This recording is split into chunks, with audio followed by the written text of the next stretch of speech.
I'm Kate and I was born prematurely, so was my twin sister. I was born at 28 weeks and 2 days, which is about 11 weeks too early.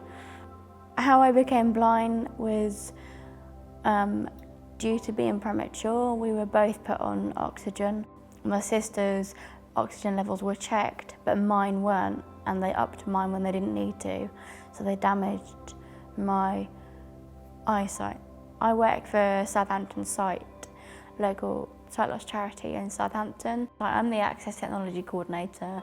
My role is quite varied now. I teach people how to use technology, such as how to use smartphones, computer or a laptop or tablet, so they have their independence with technology. I'm Kevin and I'm at the Southampton Sight for the blind. I've learnt quite a lot of how to handle myself in this position. Well, life before I lost my sight, I was a taxi driver, working at Southampton Airport. In the taxi business, you sometimes have long periods when you're not doing anything. And this was one of those times. And I happened to just lean on the windowsill with my cheek in my hand, like so, and I closed my eye, and one of my eyes that was in my cheek, and I couldn't believe it. I couldn't see anything for a moment. I thought, it's a bit odd. So I took my hand away again, and I could see it.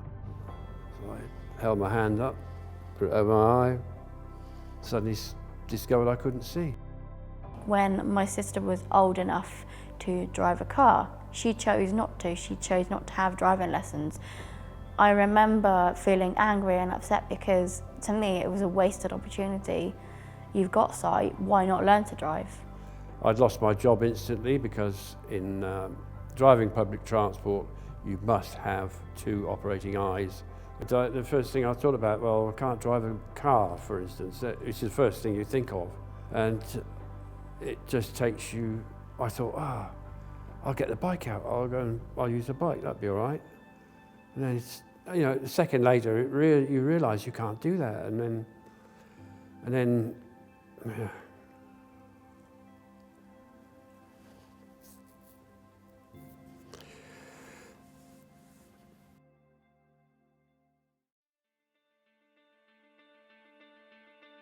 I was given the opportunity through my work to go sailing for a day, and that really kind of gave me the freedom to sort of do things like climb up the mast and pull on ropes and just get around and even steer the ship. You can't really understand the freedom that gives you, really. And I'm not allowed to drive a car, but I can drive a boat.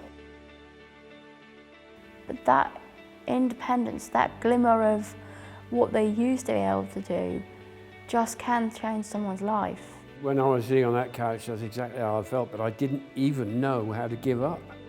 I didn't know. That if I thought to myself, well, God, if I don't do something, anything really, it'll be even worse. You've either got the determination or you haven't, disability or no disability. If you've got that attitude that actually says, I'm going to go and find something to do, I am going to do it and I will achieve it, then with or without a disability, that's your personality. I'm into radio control models, mainly ships and trains. The train's my main interest. I started getting the sound guys together and fitting sound to all my models, and now I know where they are. And that's how I got over it. And that was a great help. Once I got control back for some of the things that I used to do, it became a lot easier to cope with. Because of my disability, I've actually probably had more opportunities and more chances to be the daredevil person that I am. Your life isn't over, it's just changing, and you can adapt and still have your independence.